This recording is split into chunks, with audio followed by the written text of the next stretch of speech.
Hi everyone. Welcome to our recording today, where we're going to be addressing, digital skills in construction. The conundrum, as such, addressed. Where this has came about is in 2020, the Construction Leadership Council for the UK set out a road to recovery for the construction sector involving restart, reset, and reinvent. The roadmap was presented to industry leaders by industry leaders, and it led to the industry skills plan and a recognised need to modernise the workforce in order to sort of retain and attract talent that's necessary in today's digital age. Okay. So, in order to continue down this path, there's plans laid out by the CLC for the next 4 years or so, up to 2025, that's going to make the talent available to enable a smarter digital net zero collaborative industry. And some of the outcomes of this is going to lead to a targeted 33% reduction of the whole life cycle of the assets and a 50% reduction of build costs and time from inception of a project to delivery. What we want to do today is offer our thesis on how the Sage roadmap and solution is going to, help with some key factors for SMEs in the sector and the wider supply chain. And those factors involve five key aspects. Collaboration, integrating digital into your business processes, and improving the effectiveness of your people, and the outcomes in terms of legislation, quality measures, reporting, data, and security.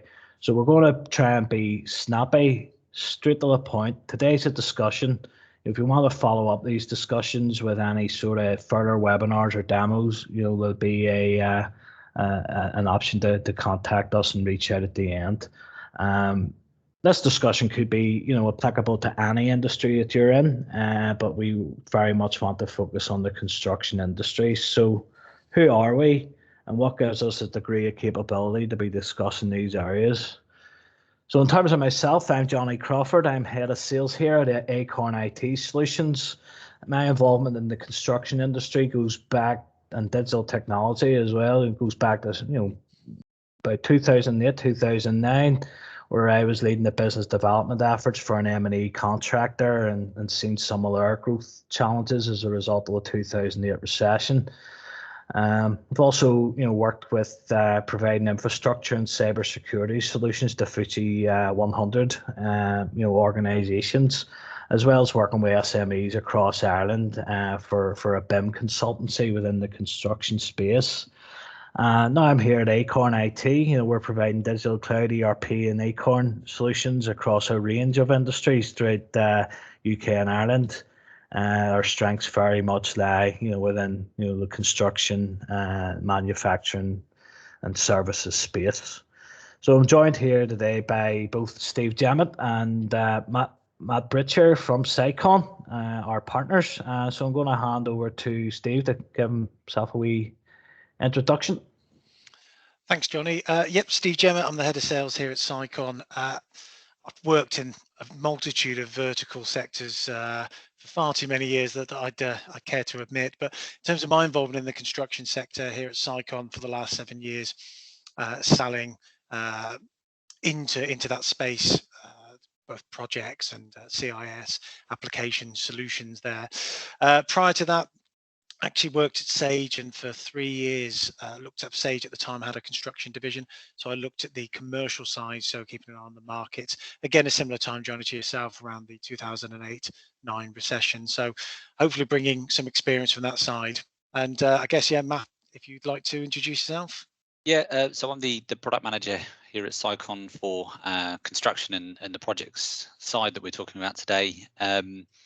I've had sort of 10 years in the construction side working with implementing finance software, sort of across the board, and that's my background really. So. Thanks, guys.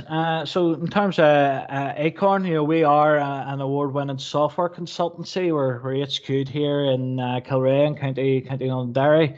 We've offices in Belfast and Dublin, so we serve the whole of Ireland, parts of the UK. 20 years in business. we focus our solutions around sort of business management solutions, CRM and accountancy solutions. And we're a dedicated Sage partner, and we only exclusively partner with Sage and the Sage ISV network. Provide our own bespoke solutions to complement Sage, and our experience varies from over 400 Sage implementations with a proven methodology to empower businesses to grow. And like I say, we're joined today by one of our key ISV partners, who are Sicon. Steve. Yeah, so first bullet point there, we're actually classified by Sage as an ISV, which stands for Independent Software Vendor. Essentially, we're a developer partner of Sage, and the directors have been doing this, working alongside Sage 200 for an excess of 20 years. Based in Bury St Edmunds in Suffolk, where we've got the head office, but we've got a presence also now up in Newcastle upon Tyne, where Sage mothership or head office, depending on your terminology, is based. Now, in terms of the products construction we're going to be focusing on today, but we have a broad portfolio, all working with Sage 200 to give customers that full ERP solution. So again, just a couple there: manufacturing, service, barcoding solutions, through then to web-based elements. And some of the topics as we go through today, where we'll be talking about remote workers, so enabling them to capture expenses whilst you're on the go, timesheets, even then down to companies who have a lot of invoices, capturing documents that are emailed in to be able to process your purchase invoices. So yeah, we're a hugely diverse portfolio, and very excited to be talking about the construction sector today. Cheers, Steve. And just a quick one for those of you who don't know about Sage. Sage are a FTSE 250 software company. They're arguably the #1 accounting software solution in the world. Certainly top 3 when it comes to ERP software. They've been going, over 40 years now, and are in their 40th year to celebrate their 40th anniversary. And they've a worldwide presence with over 3 million customers utilizing their software. And we align with Sage specifically, because of their background and their roadmap in terms of what we feel the value it can offer to businesses. So, talking about the construction industry, the construction industry today contributes to a large portion of the economy here in the UK and Ireland. It's 3.5 million strong workforce, 35,000 plus apprenticeship starts every year, 500,000 enterprises in the construction space. Over 200 million GVA with 366 billion economic output. The critical thing is, the UK, policymakers, have a 850 billion plus planned investment within the sector, and projects coming up within the sector. And we've already mentioned the main aims of the CLC is attraction and retention of talent, net zero, industry modernisation. And we're going to start off here by touching on one of the areas that we feel that we can provide a bit of thought leadership on. And that is really when we talk about sort of collaboration and paperless environments, and the concept of driving towards net zero, and in terms of driving towards attraction of skills and retention of skills. We'll think about the benefits of paperless and a collaborative environment, and the pandemic we feel is highlighted. Easier remote working, less travel, more localized work environments. However, access to supply chain and collaboration in a paperless environment can be quite challenging. So I'm going to put it over to the guys at Sicon. Maybe Steve can kick us off here. What do you see in the industry ways to address this challenge when it comes to sort of starting to implement digital systems? I think there's a number of avenues to this one, Jonny. Mm-hmm. For me personally, the construction sector is unlike any other industry that I've worked with in terms of how diverse it is, and certainly for us with a lot of clients, we deal with a lot at various different points in that supply chain, sort of through. So the requirements often differ in terms of where they are, but actually the one constant is I think culture has to be discussed huge amount here. There's a lot of industries, we're one where we're now working far more remote, using technology like we're using to record today, from the UK and in Northern Ireland as well. So to be able to drive that, but certainly the discussions I have is it's great, and we'll talk today about some of the elements, but often you can have the technology there, but if the organization isn't structured or culturally it's not in place for example, the foreman on a site to be able to log into a computer and start the approval process for ordering, for example. We've got to be mindful that it's the right technology at the right time for those organizations. So in terms of a paperless environment, I mean, the first things first is cloud technology. I think that's a word that everybody hears now. Cloud, whether that's a SaaS based environment, so software as a service, or whether it's just something that's hosted, or even it's just connected, so you can actually connect in via the internet. Now Sage have certainly with the 200 perspective, in terms of the offering, that's something Sage has been pushing for a long time. So actually accessing your core financial data is far easier than it used to be. So things straight away, whether that's at the site, somebody being able to update that you've received stock, so your Sage systems in place. The technology is there, but I think we talk about collaboration. That's collaboration with us, working with yourselves to be able to deliver a solution, for clients. But it's also companies working collaboratively internally. I suppose, Matt, you see this more so than I do from your teams implementing it itself. What are some of the challenges faced when the organization wants to go paperless? They want to start to streamline those processes. Yeah, I think the main concern that we see sort of out in the real world is that separation between within the organization itself. You have the finance team who have to do their finance reporting on the business as a whole, and then you've got almost the projects team, so the quantity surveyors, the project managers that are running these big construction projects. It's the conversation between the two and the data sharing between the two that often is missed. So what the solution provides in terms of Sage having the financial data and Sicon having the construction data is it joins them all together. So it's actually forcing the conversation between those two parts of the organization to actually have a conversation and talk about the figures that, to make sure that these projects are within a certain margin. The costs are not too high. They're reviewing it on a month by month basis. It's just making that data available to all, really. I think as well, in terms of going digital, I know we'll come on to that slightly, I think on the next slide, but when we're talking about a paperless environment, certainly the statistics we're looking to reduce the life cycle of a project, reduce overall costs. There's certain elements that the right solution can help, but there will always be a change in the processes for the business. Having the right technology in there, enabling a site to be able to update real time as the deliveries are made, for example, or the site to be able to sign off, submit a requisition for what they want to purchase, and for that to be signed off. The technology is there. Yep. That's only going to go part way to help driving and reducing the life cycle of a project for a company, because of course there's the delivery, the deployment, and I think some of the topics we're going to come on to touch what we do, but also kind of touch some changes potentially that the construction sector are going to have to look at as well.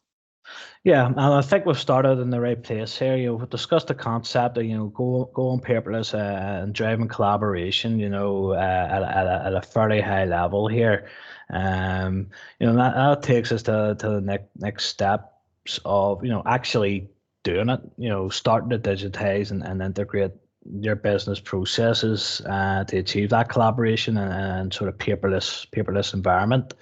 So when we talk about digital transformation, we're looking at smart skills and the skills required to enhance and modernize the industry for attraction of new labour and retention of sort of the Gen X for succession planning of some of the old school, if you like. So why do you think this is important? Where do you feel Sage's roadmap lends its hand here? Again, I touch on the term cloud. I think, in terms of the deployment, the easy access of an IT solution is key.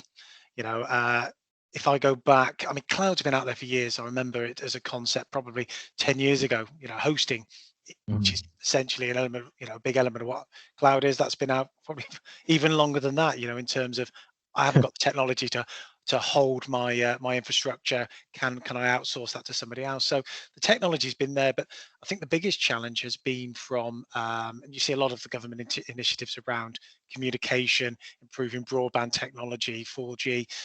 So what's held it back is, especially a lot of rural areas, it's just not been the connectivity to be able to drive that.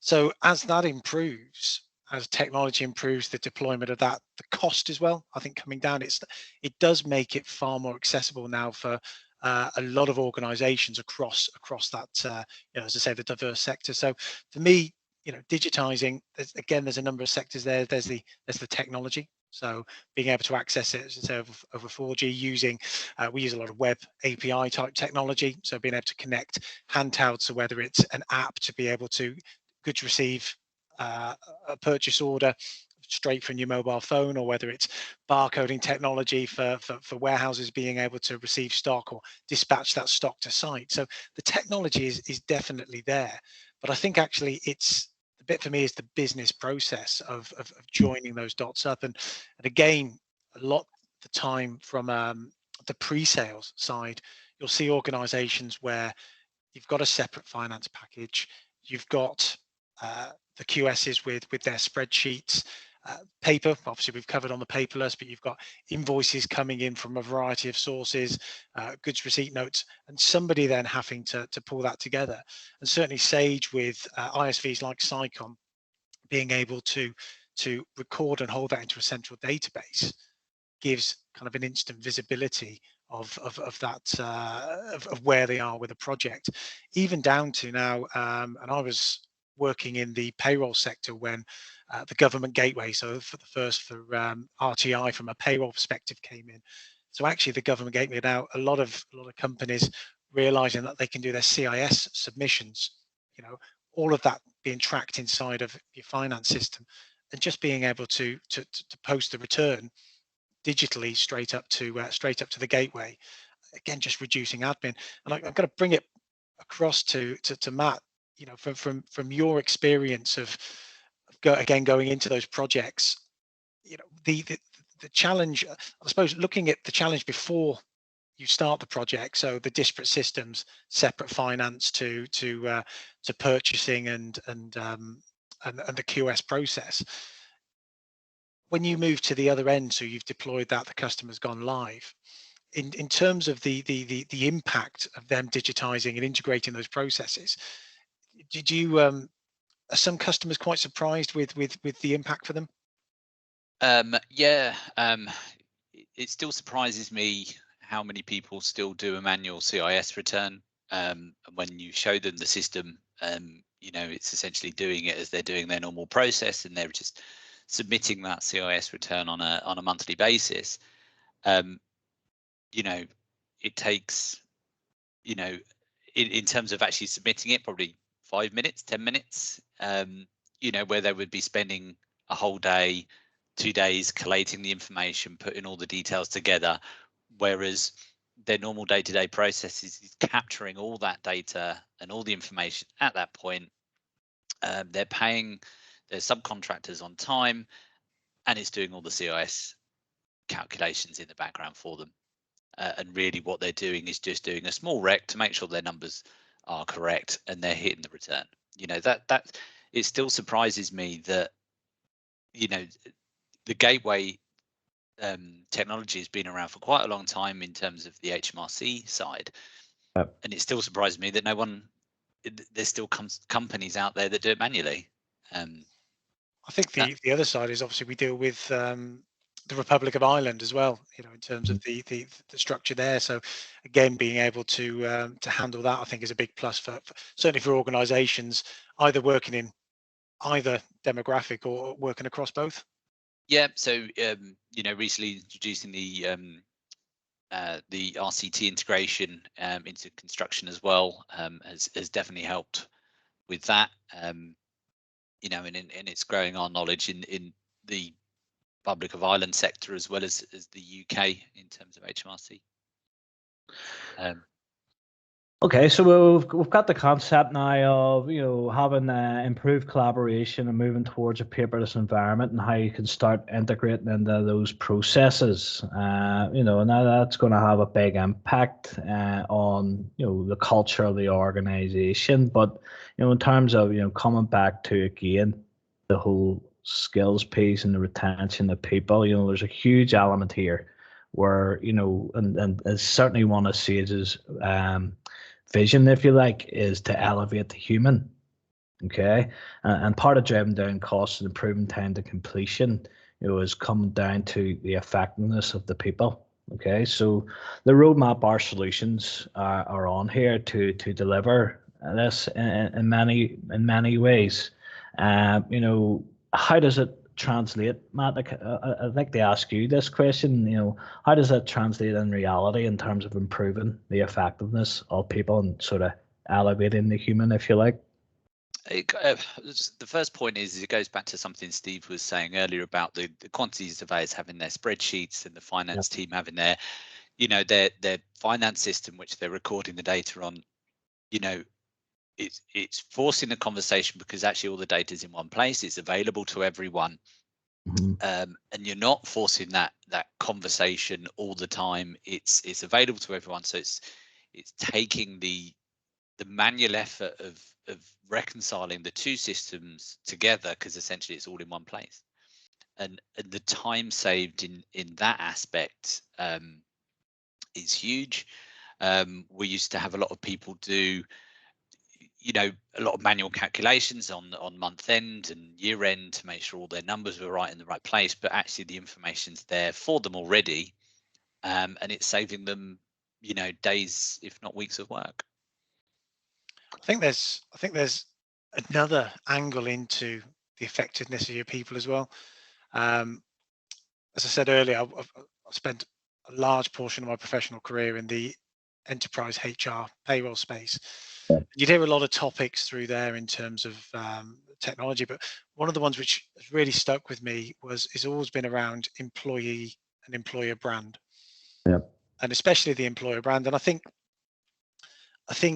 certainly as the generations go through, so I mentioned earlier, a lot of the feedback, there's technology there to be able to goods received, fill in your timesheet and everything, but often what we see is you've got, as I say, a foreman at site just wants to pick up the phone, make a quick call and say, I need a few ton more MOT1 or whatever it is I need to be delivered to site ASAP, because they need it. They need that stuff to happen. So the joining of technology or putting a process in place goes out the window because we've got to get the job done. I think as we get the next generation, the next wave of employee come through, where they're used to digital technology, they're used to, they've grown up with iPads, they've grown up with computers, whereas certainly, I think my first computer or my first email address wasn't until university, so it's something that they're used to now. So for an organization, if you appear to have your finger on the pulse, you appear to be forward thinking, you've got technology in place, you're embracing some of the trends, cloud again, as I keep dropping in. I think it's far easier to attract and then keep members of staff working in that environment where it feels like it's fast paced, it feels like it's evolving, than and if you're up against, you're trying to attract talent. At the end of the day, the most expensive and the most important asset to any organization, in my opinion, is your people. Now, don't get me wrong, there's probably more expensive assets, some of the machinery, but in terms of the skill set, the investment of time in those people, it's not insignificant. There's a lot. You're always trying to attract the right people who are culturally are going to work with the organization, but also keep them from so they can move through the ranks, and all of that investment, they grow with the organization organically. So I think from a Sage, it's not something we necessarily get involved with from an enterprise level, but Sage as an organization has focused people or personnel software, HR software, depending on the terminology, Yep. that again from a single entity, you know, from Sage, of being able to cover on these touch points. And then the final one I would say is in terms of the effectiveness of your people is again looking at health and safety. You know, Yep. so often there's been huge changes. You know, the recent pandemic or the ongoing pandemic, as we said earlier, has forced a lot of organizations to change the way that they're working, Yep. not only from a remoteness, but also on site now. So what health and safety measures have you got in place? What, you know, what COVID measures have you got? So actually utilizing technology to be able to track accidents, be able to track your risk assessment methods, your health and safety requirements as well. So again, rather than it being in filing cabinets, you can pull this information up straight away. So I think, yeah, in terms of attracting, keeping your members of staff. I mean, my nephew turns 15 in 2 weeks' time, I think it is. You don't get long, lengthy phone calls with him now. I just get little snippets of texts here and there. You know, I think that's just the very nature of it. So being Yep. able to have that information at the press of a button, not having Yep. to sit there and collate it together. Companies that are forward thinking that way, I think they're certainly going to attract and keep their talent. Don't get me wrong, there's other factors, of course, but I think that's going to go a long way towards that. I'd quite like to add just one more thing to that. You know, Yeah. often that we see is you go in somewhere and they've got a process and you ask, well, why do you do that process? Well, because we've been doing it for 20 years and it's breaking that mold of what you were doing 20 years ago is now not up to date, and it kind of goes back to the whole conversation of pushing the change towards the technology. It's now coming in and people are realizing that, rather than just saying, well, we're just doing it because that's what we've always done. I think it's a difficult balance. Hopefully, Matt, you'll agree with this. We obviously know what other companies are doing. We know what the technology is available. We know where it's going. It is often a balance because, you know, a lot of organizations are at different places as they're evolving with the technology. So we have to be sensitive sometimes to go, you need to change your process, because sometimes it could be legislative that they have to work that way, compliance, but it's the successful projects, again, in my experience, and Matt, I'll be interested to hear yours as well, are those where, you know, the company's aware that it's a big journey, but they're Yep. embracing that they're going to start the journey. They're not going to jump straight from zero to hero, you know, immediately, but they're ready to embrace and go on that journey. And those are the ones where I think there's probably the best output. Would you say, Matt? You know, in terms of the success of a project. Yeah, because you get buy-in. Essentially, once you've got buy-in from, you know, a core team within an organization, then you're going to get that high success rate. Whereas Yep. if you're just replacing like for like, it's not benefiting anyone, essentially. Yeah, and we've spoke about a lot there about some of the, you know, there's some potential impacts of change. Okay, and you know, Steve had mentioned that there, you know, the reason why some processes just cannot change, you know, or you know, there's a skepticism to change is because of that legislation and quality. Okay, so I mean, if the goals are to reduce the time to completion and you know reduce the costs and you know there's going to be you know a huge impact on legislation and quality. You know, how do you feel our solutions lend itself to sort of enhancing or maintaining that within the processes that are already set out? You mentioned a bit about health and safety, but you know this is an important area for the industry. Yeah, I think again, there's a number of different angles to this. Mm-hmm. I mean, if you take the word legislation, there's probably been the biggest change in the construction sector for a number of years with reverse charge VAT. So, you know, that's been the hot topic certainly over the last 12 plus months. But I think, you know, that, as you say, there is the health and safety. There is the health and safety side of things. So being able to track that, you know, make sure that you've you know, all the qualifications, you've got an area to be able to hold those, you know, and naturally if that's a focus an organization. So, you're now tracking, making sure that all of your team members are compliant, they've got the right certification, they've had the right training, you've got the right measures in from a health and safety perspective. The quality is naturally going to improve, because again, you're putting that focus in your people. So certainly I think health and safety, I mean, it's a huge topic in its own right, but that kind of focus. But I suppose, bringing it back to legislation, that's where we were quite fortunate, weren't we, Matt, from our partnership with Sage and Sage's expertise in the finance sector. Actually, the reverse charge VAT, probably only 5%, maybe 10% was us. The rest of it was actually handled by us, working with Sage to make sure that the 200 solution with our add-ons was compliant. Yeah, the biggest impact was on the VAT return, which, thankfully from my point of view, I don't have to worry about. Sage takes care of that for us, and we just made sure that we were representing the correct wording, displaying the right values in the right place, just where it impacts us from a Sicon point of view. But Sage took control of that largely. I think the other bit, just to, again, focus on quality, is obviously the quality of the delivery for the customer.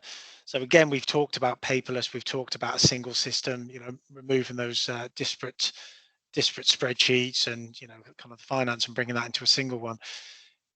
Having visibility, and again, it's just a personal opinion, but having visibility of where you are in a project, but real time. So as invoices are posted, the project figures are up to date as items of goods received. Again, whether you're moving that from committed to actual, it is up to date. Having visibility of your application so far, what's actually been invoiced, is having it upfront and being able to preempt whether or not you can have an issue in a project.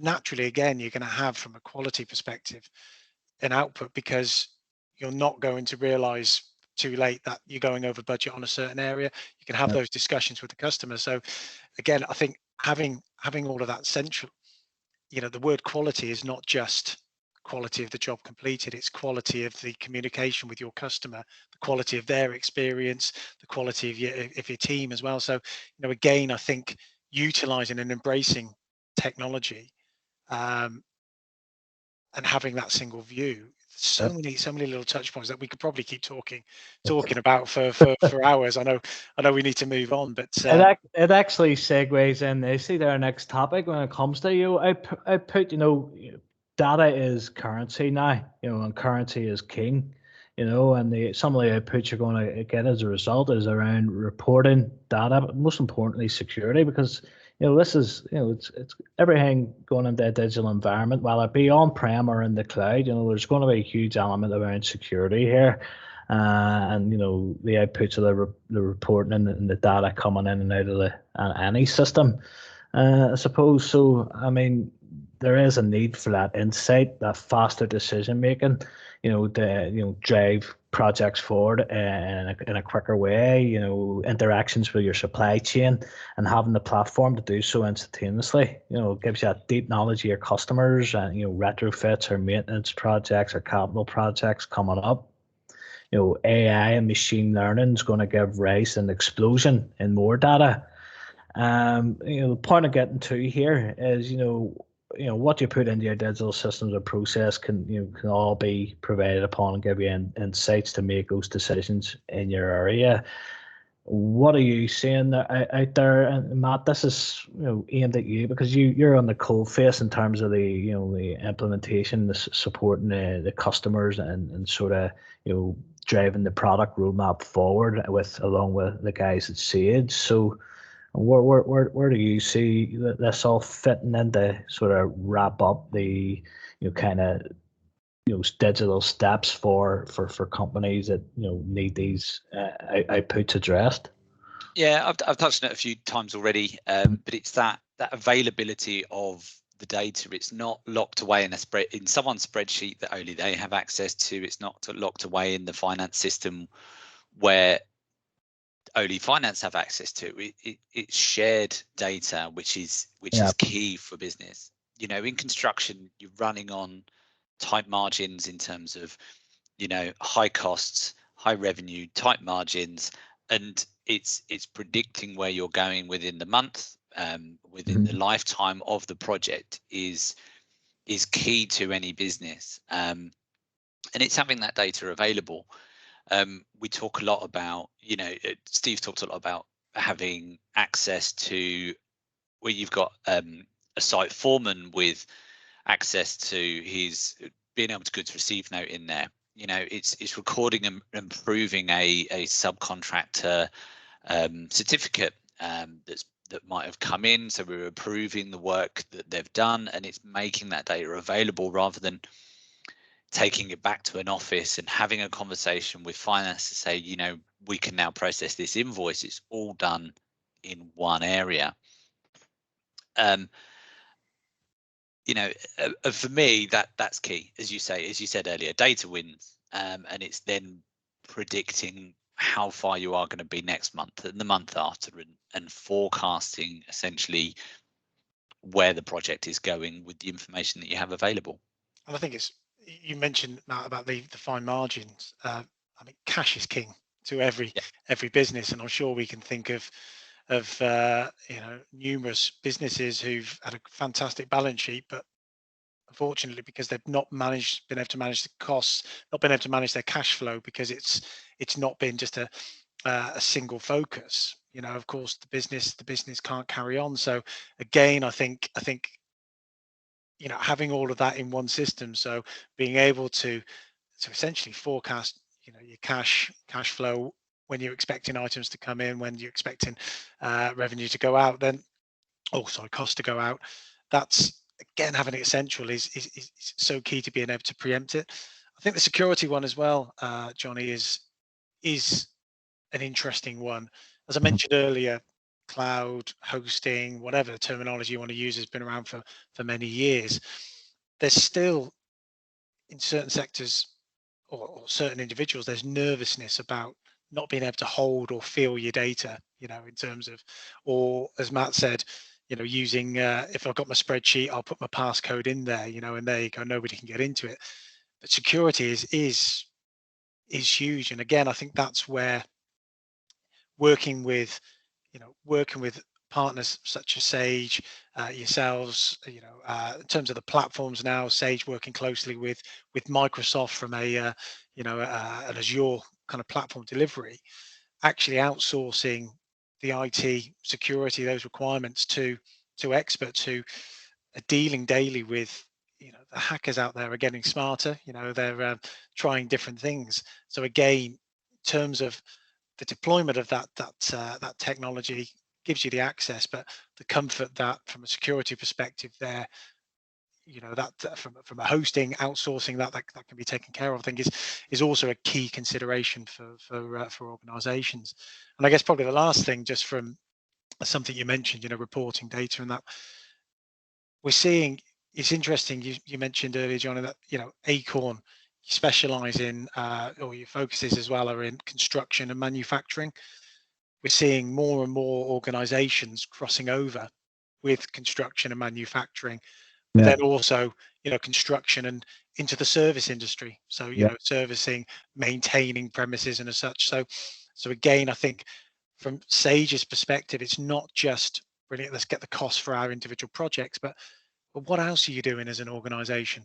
In that you've got disparate systems. So again, Sage's ISV community, touching on those different verticals, giving you a true ERP kind of single focus solution is yes, you might not get there straight away, but I think that's important, that you can get there, you can have that single view, and you can get at that data then, as Matt said, in a variety of different formats, reports that of how you want that laid out, how you want to see that data. Great. Well, so we've discussed a lot of topics here today and covered a lot off in 45 minutes. Do you feel, in terms of, I go back through these slides here, the aims of the leaders within the construction industry, reducing the whole life cycle of assets, 50% reduction of build cost and time from inception to delivery. I want to put this final question out there to the two of you. How far do you feel our solutions can contribute towards helping the industry meet these aims? It's an interesting question. I think we can go a long way to providing the tools and kind of that infrastructure to very much support that.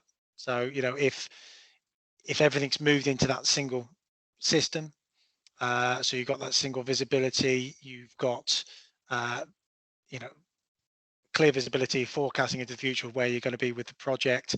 You're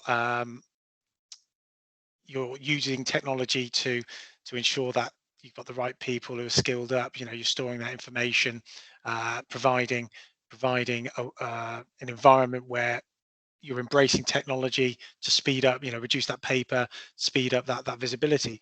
Absolutely, we can tick all of those boxes. The bit that we can't do, of course, is, we focused on this a fair bit as a theme through, is, you know, culturally as a business, they've still got to deliver, they've still got to do the projects.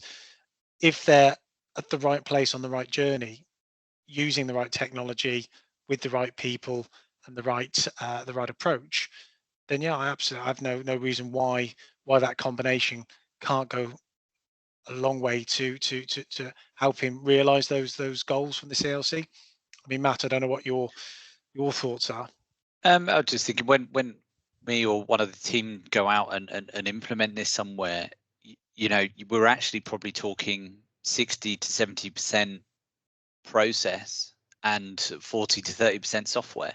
And it's how the software just aids that process change to enable the, you know, these reductions in terms of you know, the impact on the organization. It's changing business process, going back to that, you know, this is because we did it for X years, and it's looking at it at a fresh approach, bringing in the technology, bringing in the software, and how that can help a business push forward to improve those areas that potentially would have slowed them down.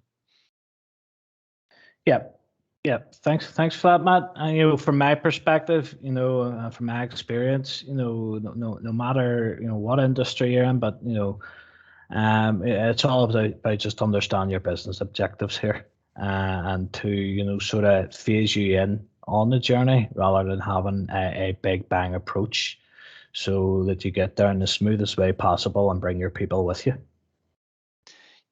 Yeah, but we often get that, you know, when we are putting in construction, we take it. Often I will say, okay, you're not going to have potentially the data there that you can analyze from day one. But what we need to do is we need to get it in, get your processes going, and then in 6 months' time, we can then look at the next step to say, actually, how can we really push this forward? And again, that's a realization when you are putting these bits in, it's time from the business, as well as, you know, you've got instant wins and then you've got the long game, and it's how you balance that. I think as well, it's recognizing every business is different. And certainly, I think it's fair to say, as I mentioned right at the start, the construction sector for me is unlike any other that I've dealt with. You know, it is every construction organization that certainly I've dealt with over the years is different. And I think so from our perspective, we've got a set of tools. Sage has got a set of tools which has helped a lot of organizations get to that end goal, and they're still on that journey. Yep. But how you get to that end goal will be different for every company. So it's for us working, you know, that relationship is absolutely key.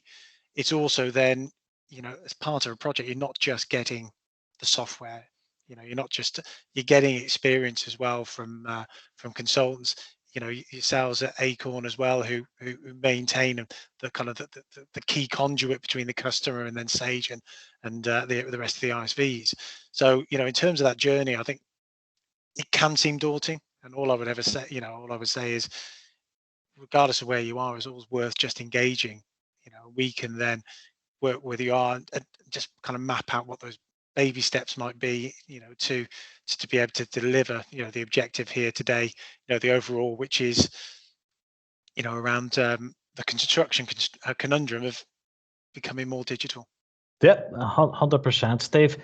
Thanks for that. And we would love the opportunity to join you guys. Whoever's watching today, on your journey towards improving your processes. And going on that digital journey as we've discussed today.